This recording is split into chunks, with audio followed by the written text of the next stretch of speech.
자, 이게 바로 이론 교재입니다. 기술 통계 분석, 로우 데이터 다루기, 셀렉트 표현 연산자. 앞에 본 교재와 제목이 같죠? 자, 먼저 SQL 디벨로퍼에 대해서 알아보도록 하겠습니다. 자, SQL 디벨로퍼는 이렇게 크게 네 가지 창으로 구성이 되어 있고요. 왼쪽 상단이 접속창, 그 아래가 보고서창, 오른쪽 위에가 편집창, 그 밑에가 출력창이라는 네 가지 창으로 크게 구성이 되어 있습니다. 먼저 접속창부터 확인해 보면요. 플러스 버튼을 눌러 메뉴를 펼쳐보면 오라클 데이터베이스의 접속 정보와 함께 테이블, 뷰 등의 객체 정보가 계층 형태로 나타난다 라고 되어 있네요. 또 플러스 기호를 클릭하면 오라클 데이터베이스에 속해 있는 전체 테이블 정보를 보여줌. 그리고 그 동시에 3번 영역에 SQL을 작성할 수 있는 편집창이 나타난다 라고 되어 있네요. 자, 접속창을 실제로 한번 살펴보겠습니다. 자, 이 화면이 SQL 디벨로퍼를 처음 실행시켰을 때에 나타나는 화면이고요. 왼쪽 위에가 접속창이죠. 접속창에는 각종 오라클 데이터베이스 접속에 대한 정보들, 오라클 접속이라고 되어 있고 거기에 관련된 계정 정보들이 표현이 되고 있습니다. 우리가 사전학습장에서 오라클 계정을 설정을 했었고 또 실습용 HR 계정을 설정을 했었죠. 우리는 주로 실습용 HR 계정을 사용할 것이고요. 실습용 HR 계정의 왼쪽에 플러스 버튼을 한번 클릭해 보도록 하겠습니다. 그러면 로드 중이라는 메시지와 함께 실습용 HR에 해당되는 각종 객체 정보들, 테이블, 뷰, 인덱스 이런 것들에 대한 정보들이 쫙 나타나게 되고요. 테이블이라고 하는 이 객체에 대한 정보를 확인해 보려면 여기 있는 플러스 버튼을 다시 한번 누르게 되면 테이블에 관련된 각종 정보들이 나타나게 되죠. 그리고 오른쪽에 편집창이 동시에 열리는 것도 확인을 하셨었죠. 여기에 보면 실습용 HR 이게 가려서 좀 잘 안 보이는데 실습용 HR이라는 코드 편집창이 여기 보이죠? 실습용 HR 코드 편집창이 동시에 열리게 됩니다. 여기에서 여러분들은 SQL문을 작성하고 또 실행을 할 수 있게 되는 거죠.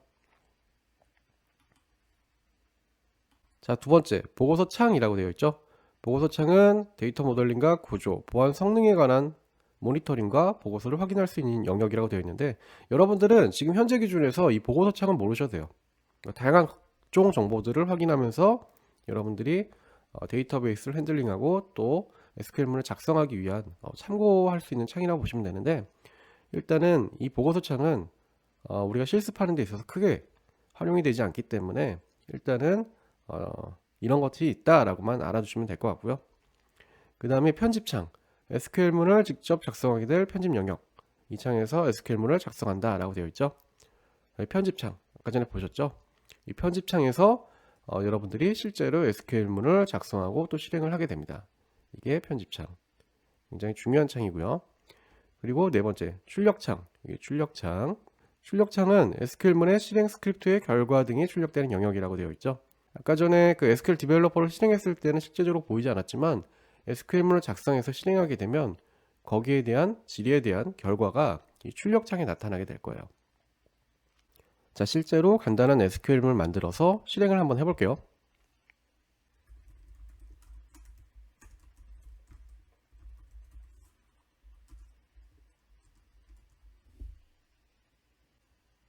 자, 어떻습니까?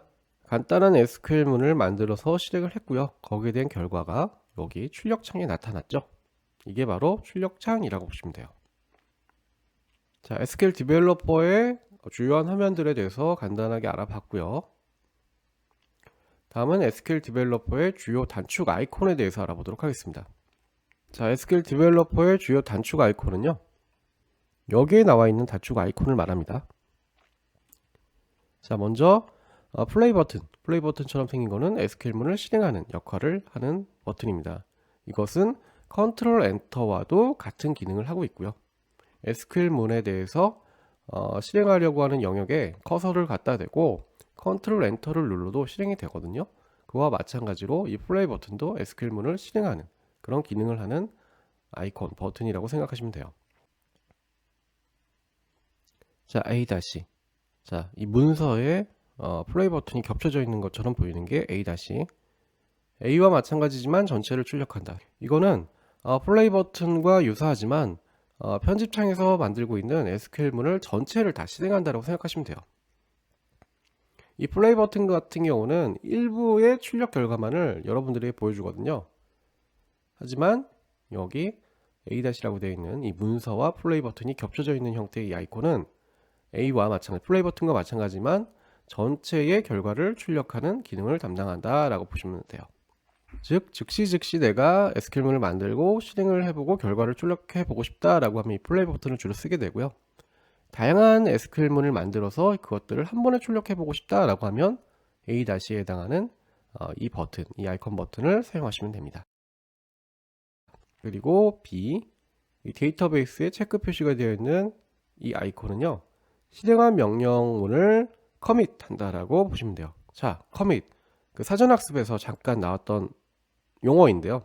커밋은 그냥 간단하게 SQL문을 실행하고 그리고 그것을 저장하는 역할을 한다라고 생각하시면 돼요. 자, 우리가 이번 챕터에서 배우게 될 셀렉트 문하고는 크게 상관이 없지만 나중에 배우게 될 DML, 즉 데이터 매니플레이션 랭귀지에 해당하는 인서트, 업데이트, 딜리트를 하게 되면 삽입, 갱신, 삭제에 해당하는 거죠.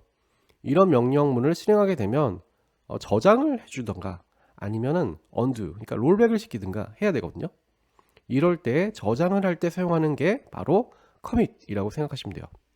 그럼 어떻게 될까요? 이 버튼을 만약에 누르게 되면 내가 삽입, 갱신, 삭제를 하게 되고 이 버튼을 누르게 되면 그 내용이 영구 반영이 되겠죠.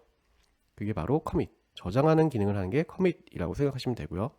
자, C, 데이터베이스에 도돌이표 되어 있는 화살표가 있나요?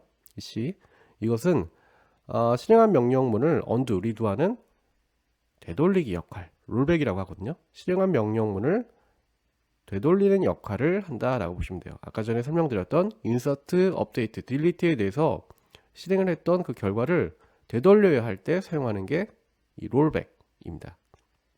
되돌리기 기능을 한다라고 말씀드렸고요. 그리고 D로 되어 있는 요 그림, 요거는 새로운 워크시트 창을 연다. 워크시트라고 하는 거는 편집 창이라고 생각하시면 돼요. 편집 창을 새로 열어서 편집을 한다 라고 생각하시면 됩니다. 그게 바로 D라고 보시면 되고요. E는 화면에 보이는 명령문을 모두 지운다. 내가 코딩을 했던 SQL문들을 모두 지운다라고 생각하시면 돼요. 클리어 시킨다라고 생각하시면 되고요. 그리고 F는 실행했던 명령문의 리스트를 보여준다. 선택하면 자동으로 입력이라고 되어 있죠. 자, F 같은 경우는 여러분들이 SQL문을 작성하시면서 만들었던 그런 명령문들을 다시 한번 보여주면서 선택해서 자동으로 입력해서 실행할 수 있게끔 하는 기능을 담당한다라고 생각하시면 됩니다. 자, 이 중에서 가장 많이 사용하게 될 버튼은 사실은 이 플레이 버튼, 실행 버튼과 그리고 새로운 창을 여는 버튼, 여기 D, 새로운 창을 여는 버튼 정도이고요. 실제적으로는 이것들도 많이 사용하지 않긴 해요. 컨트롤 엔터만 눌러도 SQL문이 실행되기 때문에 굳이 마우스를 갖다 대고 이 플레이 버튼을 누를 일은 별로 없겠죠. 하지만 어찌됐든 여러분들이 이 기능들의 주요 기능들에 대해서는 알아두시는 것이 좋을 거라고 생각합니다. 자, 이 중에서 몇 개만 한번 실행해 볼까요? 이 SQL을 만드는 맨 끝에 커서, 이 커서 깜빡깜빡거리는 거 있죠? 이게 커서입니다. 커서를 여기다 위치해 놓고, 자, 플레이 버튼을 누르면 어떻게 된다? 실행이 된다고 했죠. 자, 여기가 깜빡거리면서 실행 결과가 다시 출력되는 것들을 확인할 수가 있었을 겁니다. 이것이 바로 플레이 버튼. 네, 명령문을 실행한다라고 여기에 말풍선이 뜨네요. 그리고 실행했던 명령문을 다 지우려면 지우개 버튼, 컨트롤 D를 눌러도 마찬가지죠. 자, 화면에서 싹 사라지죠. 자, 그리고 내가 실행했던 SQL문을 다시 확인하면서 실행하려고 한다면 이 버튼, 이 아이콘을 누르면 된다고 했죠. F8, SQL 내역을 볼 수 있다고 되어 있고요. 이걸 누르게 되면 이렇게 밑에 내가 실행했던 명령문들, SQL문이 나타나게 되고요. 이거를 더블 클릭하게 되면 이렇게 다시 나타나게 되죠. 그리고 다시 실행하려면 어떻게 해요? 명령문 실행 버튼 누르거나 스크립트 실행 버튼 누르든가 플레이 버튼을 누르면 다시 실행이 당연히 되겠죠. 이런 기능들을 담당하는 것들, 이게 바로 SQL 디벨로퍼의 주요한 빠른 실행 아이콘들입니다. 하지만 실제로는 이 아이콘들을 일일이 클릭한다라기보다는 단축키를 이용해서 실행하는 경우가 더 많이 있겠죠. 여기 옆에 보면 단축키들도 보이죠. 자, SQL 디벨로퍼는 환경 설정을 해서 사용하실 수가 있는데요. 다양한 환경 옵션들을 제공을 합니다. 환경 설정 옵션들을 제공하는데 다른 것들은 여러분들의 취향에 맞게끔 수정하셔서 변경하셔서 사용하시면 돼요. 근데 그 중에서 가장 중요한 거 하나를 설정을 하셔야 된다라고 말씀드릴 수 있는데요. 필수적으로 변경을 하셔야 되는 게 하나 있습니다. 그게 바로 이 환경 설정에 있는 인코딩 부분이라고 하는 부분을 필수적으로 변경을 해서 사용을 하셔야 돼요. 한글을 사용하시려면 여러분들은 반드시 인코딩에 이 UTF-8이라고 설정을 해주셔야 돼요. 자, 이건 어디에 있냐? 도구의 환경 설정에 가보면 여기에 이렇게 화면이 나타나게 되고요. 여기 인코딩 부분에 UTF-8이라고 되어 있는 게 있는데요. 이거를 반드시 선택을 하시고 확인 버튼을 누르셔야 돼요. 그래야 나중에 여러분들이 만든 SQL문을 실행시켜서 나온 결과물에 대해서 입력과 출력함에 있어서 글자들이 깨지지 않고 문제없이 입력과 출력이 가능하게 됩니다. 그래서 반드시 UTF-8이라고 설정해야 되는 부분 잊지 마시고요.